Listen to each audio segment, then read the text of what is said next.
Right, tell me what you're telling me. So, we've already talked about certain words that travellers don't use, and and subjects that we avoid. And if we do talk about the words and the subjects, there's certain ways that we say it. Could you tell me a little bit more about, from your experience, and move your hat over a little bit? Are you? Look, I'm stuttering now.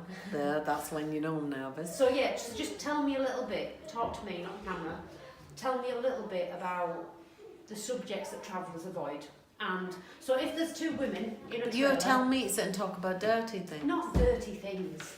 Not dirty things. So, waiting for a baby to arrive, does that get discussed between a man and a woman? No. In joint company? Would you hear just people, the man and woman on their own? Not the man and woman. So say you've got a mother and father in a trailer, a mother and father to be in a trailer, and their friends pop over for a visit. And she says anything like that, she'd be shamed to death. Anything else that doesn't get talked about then in mixed company? Women's things. Mm-hmm. What else? Feeding babies. So naturally feeding, we did some work on that because it is linked to cot deaths.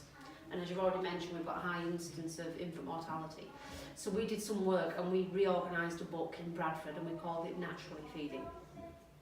So do you think there's little things like that that CCGs can do? So we didn't change anything drastically. In this booklet, we changed the name from feeding to naturally feeding your baby, and we changed all the photographs into pencil drawings. And we changed images where body parts were on show to the mother holding a child with a scarf over her. That's all right. So it was small little changes. Do you think there's a need for more of that in general with the information that they send out? Yes.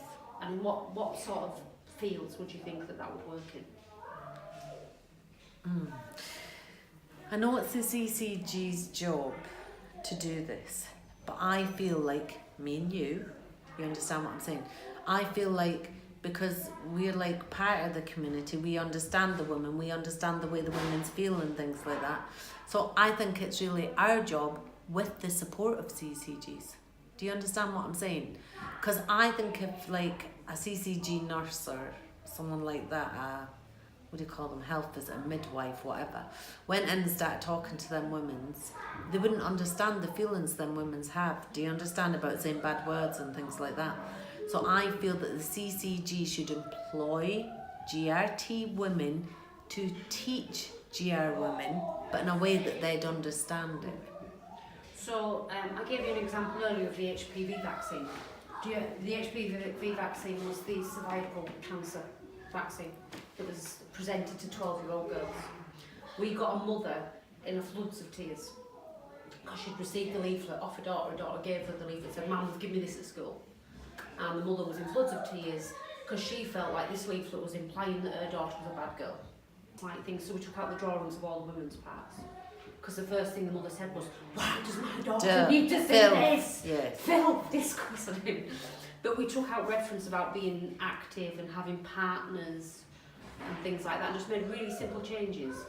Sat down and had a conversation with the mother and she let her daughter have the vaccine. My worry But was... not the filth that went along with it. No, my worry was how many other gypsy mothers saw that leaflet and said, "Not for my girl." All of them. Yeah. So how easy would it have been, do you think? What do you think the best way of tackling things like that is then? So they're creating these leaflets that are meant to be all-reaching for everybody. What do you think in that instance needs to happen? How could that have been better? I think that a member of our community should be trained by the CCG to go along to like, you know, like your youth clubs for young girls and things like that. But on the day that they're doing that, they should bring the young girls and their mummies, and they should explain to them when they're older they could get this thing, and if they have a vaccine before they get married. I think it's that simple. But it has to be someone from our community with the mothers and daughters that's talking about this, that's dealing with this. Because you send a man nurse in there, that's not going to happen. You show them dirty pictures, that's not going to happen. Do you understand what I'm saying? Can you just explain what I know what you mean? When you say dirty pictures, everybody watching this that's not a gypsy or travel person thinks you're talking about page 3. I am. But- Some of them do look But like that's page not 3 what books. you mean, is it? That, when you say dirty pictures, you don't just mean that, do you? Some of them do look like page 3 things. If it shows you a picture of the women's things and things like that, that to me, that's page 3. Page 3 only shows you the top half, not the bottom half. Do you understand what I'm saying? Some of them booklets shows you everything going. Yeah, it's not acceptable. Can you just explain, I don't know if you had this, the dirty dolls that you could buy out of Toys R Us? The dolls with the bits. Okay, that wouldn't be happening. Have you not seen them? No. They started making dolls with bits. Boys and bits. girls. Yeah. My daughter understands that horses, dogs, they all have babies. You understand what I'm saying? But she don't know the ins and outs of it. And she don't need to know the ins and outs of it. But when you see all these education in schools on those type of things and that, the things that are being taught, that's why in the Celtic community there's so many 12, 13-year-olds that are in that way. Do you understand what I'm saying? Because they're teaching them how to do them ways. No, it's true, isn't No, it? it's what I feel. Ignorance is bliss. I think with this subject, definitely it's been our strong point in that we don't have unmarried mothers really, we don't have underage girls having children, we don't have a load of STDs, divorces have steadily rose but only very, very recently, and I do think that ignorance is bliss thing has had a lot to do with that. But you can educate people without filth.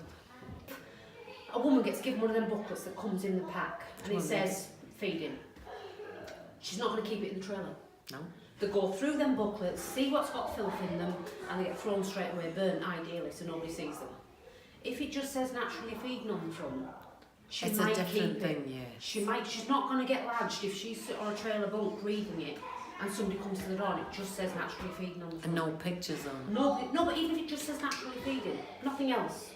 If it said the other thing, But you need she'd to do die it of in shame. pictures as well as... yeah, but the pictures were yeah. inside. The pictures were inside. But our point was that if it said the other thing, so feeding, Yeah. and that was on the bunk, and somebody come to the door, they'd die of the shame. They'd die of the ladge and the collapse. If it just says naturally feeding, she can pick that book up and put it on the side and not feel no shame at all. Because it just says naturally feeding, it doesn't use any word on the front of it. But now our community thinks that natural feeding is a bad thing. It's not. I naturally fed all my children. But that comes from the lack of privacy, don't you think? It comes from the lack of privacy, and I think it comes from that desire of everybody to be part of that child's life. People want to feed the child. If you've got to say, I'm going to feed my baby now, and go lock yourself in the cupboard, everybody knows what you're doing. But it shouldn't be a bad thing. No. And I know loads of women that do. I know loads of women that are fed naturally. And our people breed horses, breed dogs, and do naturally feeding all the time with the animals. They wouldn't think of giving them balls. No. But their own babies stick some chemicals in it. It doesn't even make sense. No, it's not logical. Is there any other subjects that you can think of that gypsies and travellers avoid that aren't, you know, sort of taboo because of its male-female stuff or to do with that act? Is there any? I think that for the women, that's where they're before marriage, after marriage, and they've got women's troubles and things like that. They're not dealing with them. So then when they do, when it's time to get married and get a family and things like that, sometimes they've got problems that they've probably had since they started women's things, and they're not being dealt with. I've got a woman who's got 2 babies, and she phoned me up in the middle of the night. She waited till her mommy was asleep in her trailer, her husband was asleep in his trailer. She went to the shed and she phoned me because for the last 3 months she's had major problems. I'm not medically trained, but from what she's told me, I got myself scared, do you understand? Because it's the signs of the word, do you understand what I'm saying?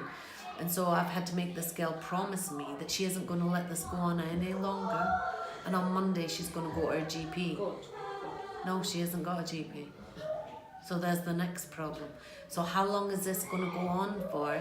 And she's never had the checkups. You know, after you've had babies and things, she's never had all them checkups. Something I've noticed quite common among travellers that I didn't realise until I started working with health stuff is cysts on their ovaries and things. Have you noticed a trend of that? I know that the rate of miscarriage among GRT community is higher than the settled community, and that's because they don't deal with, like you're saying, cysts and no, the worst one I think is that baby in the tube. You understand? So they suffer and suffer and suffer and suffer and suffer, and then it's too late to do anything about it. So you mentioned that disease. Could you explain why you call something that disease? And it's not a disease. Because I think if I say an STI or an STD, is it? So it's not a disease that's linked with anything that we consider taboo. It's just a disease that's frightening, isn't it? Not just it's frightening, it's a bit dirty. I think. Yeah. Why? Because that's like something in your body's not right. Do you understand? It's like something. If something's not right inside your blood in your body, then that's like it's not a clean thing. Do you understand what I'm saying? It's not a pure thing. It's not part of you. It's not like a natural thing. Do you understand what I'm saying? So why don't you say the name of this disease? Touch wood. So nothing bad happens. Do you know what I'm saying? I don't like talking about this, but honest to God, I'm really struggling. And this is my thing, healthcare. Do you understand? This is my thing. When I deliver training to healthcare professionals, they always want to talk about like gender roles and sexuality and stuff and things like that. And I blush up. I mean, I've been doing it for years, but it's just not a natural subject to talk about. I'll bite the bullet and I'll talk about it, as long as there's no other travellers in the room, particularly not traveller men. So if it's just a room full of gorges, I don't care if it's men or women, I'll bite the bullet, I'll go blood fire red, and I'll talk about the subject that they're asking me about. But I speak about it to CCGs, but I have a partner in crime, and he does all the, because he's gorgeous, he's settled community, so he can say all the bad words and things like that. But the good thing about that is then the CCGs get an understanding, like the nurses, the doctors that come to all these things, they get an understanding of why they might say one word and everyone's screaming and running away from them. Do you understand? They're like, I just said whatever word. Yeah. Do you understand what I'm saying? So the good thing about that is the medical profession needs to understand why we act like proper mental patients. And it's true, isn't it? Yeah. Proper, someone says a bad word or something like that, and then everyone's like screaming, oh my God, listen to what it's saying, let's get out of here. And they've ran away from it instead of dealing with it. Thank you, Pauline.